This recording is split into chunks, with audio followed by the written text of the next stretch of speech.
Skittle-do, I said bim bop. Skittle-do, I said bim. Skittle-do, I said skid out and bop. Skittle-do, I said bim bop boom. Skittle-do, I said bim bop. Skittle-do, I said bim. Skittle-do, I said skid out and bop. Skittle-do, I said bim bop boom. We're now going to begin to dive down into each of the 7 sections and look at the specific content.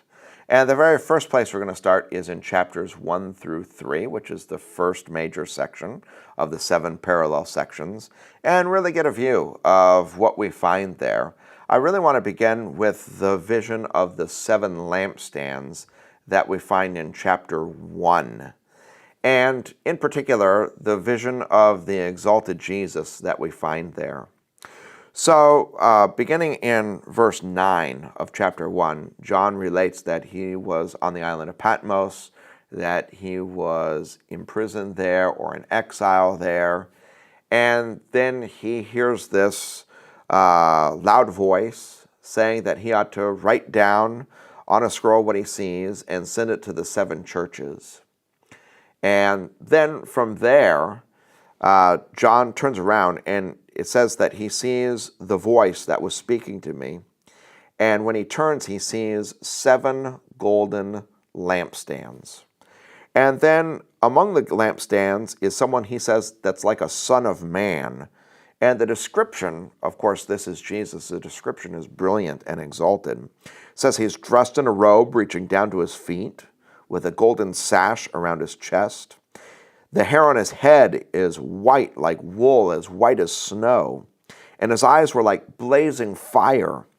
His feet were like bronze glowing in a furnace, and his voice was like the sound of rushing waters.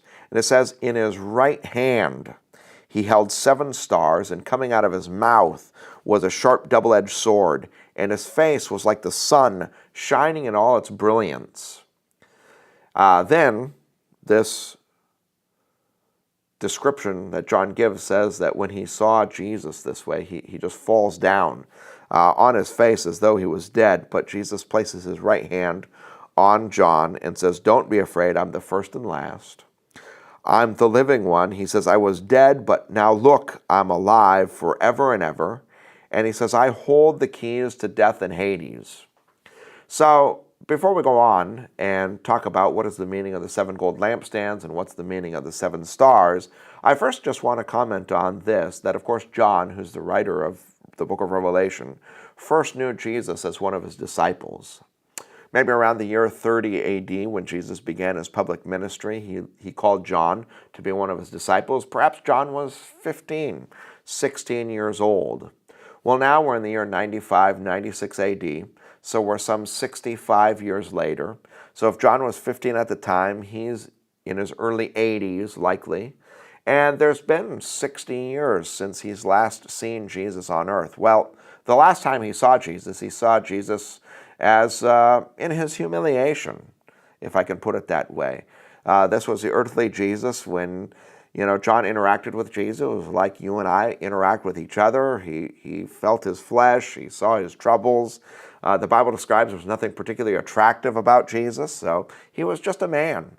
And a good man. Jesus was unbelievable. I mean, he taught and he preached and he did miracles in ways that astounded people, but nevertheless, he was a person, and then he went through his suffering and died a death on a cross, and John saw all that, and he then saw the resurrected Jesus. But this was all prior to Jesus being exalted and ascending into heaven. At any rate, that was the last time likely John saw Jesus.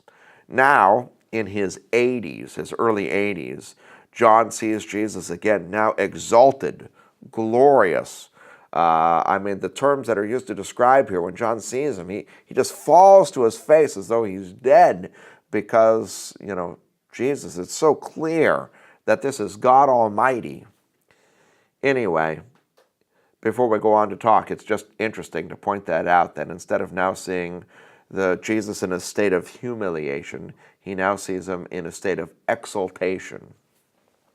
Anyway, in verses 19 and 20, this is what we read. Write therefore what you have seen, what is now and what will take place later. The mystery of the 7 stars you saw in my right hand and of the 7 gold lampstands is this. The 7 stars are the angels of the 7 churches, and the 7 lampstands are the 7 churches. So now, in order to fill out this vision, I want to spend some time talking about the 7 stars and the 7 lampstands. The 7 lampstands, we're told, are the 7 churches. Now, as you think about a lampstand, probably the image that should come into your mind is the menorah. The word lampstand throughout the Bible is used to refer to the menorah or lampstand that was in the tabernacle or stood in the temple. And if you can picture it, it was like, there was a stand that went up and then there were branches that came off so that there were 7 branches. Your standard menorah had 7 branches to it. 1 lampstand, but there were on top of each of those branches 7 lamps. And now here we have a different picture. We don't just have 7 branches of 1 lampstand, we have 7 golden lampstands. And probably the idea is this, that now the people of God aren't just located only in one country, Israel, but are now distributed. And wherever the church is, that's where the light of God now shines. And so each of these 7 lampstands represents the 7 churches, and there is this powerful message that Christ is walking among the lampstands. Of course, to these Christians, they may wonder, where's Jesus? Where's God? We're being persecuted. Life is tough. Now there's this powerful message that the exalted, powerful Jesus is right there with the churches. He's walking among them. He knows our troubles. He knows our challenges. And he's here to encourage us and spur us on. All that, I think, is part of the vision. Also, the 7 stars. Now, we're told here that the 7 stars are the 7, at least in the NIV, it says angels of the 7 churches. And you should just know this, that the word that's translated angels is the Greek word angelos. And it's actually the word from which literally our English word angel comes, angelos, angel. And probably because we're in the book of Revelation and there are so many references to angels, that's the most easy or natural translation. Angelos, we just transliterate it to our English word angel. But if, as an example, you can think about the word evangelism, it also comes from the same word. It's someone who tells the good news. The word angelos also means messenger. And so you have a good message in evangelism or good news. And so likely, rather than angel, the better translation is more likely the messenger, and probably refers to the pastors of each church. And one of the ways you can see that is that if you look in chapters 2 and 3, you'll find that each letter begins this way: to the angel of the church in Ephesus, write this, or to the angel in the church of Smyrna.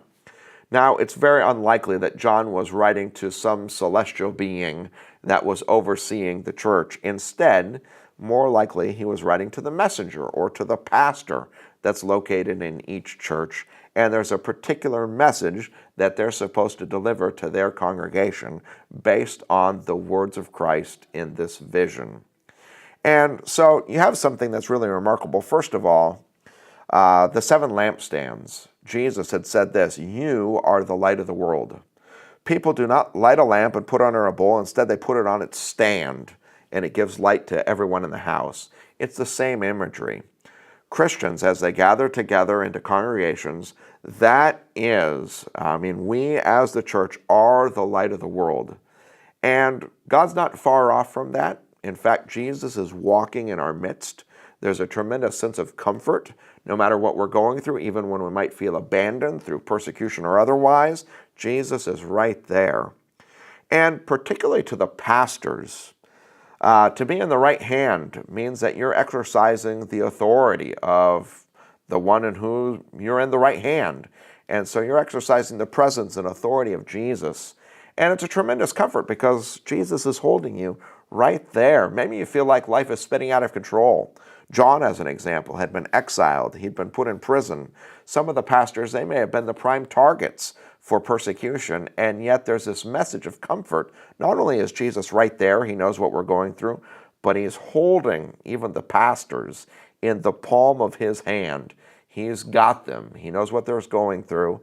And so it's a tremendous vision of the exalted, powerful Jesus who's there to know what's going on. He's present, and he wants to comfort and challenge these churches with his presence and power. Hey everybody, thanks for taking time to watch this video. Hope you enjoy it. If so, make sure to like, comment, share this on your social media feeds. We want to encourage you to come out on Sunday morning to Sunlight Community Church. Our service times are 9 and 11. And if you'd like to learn more about the book of Revelation and you enjoyed this video, I encourage you to go to our YouTube channel and you can watch these episodes from the beginning and see the entire series. Thanks so much.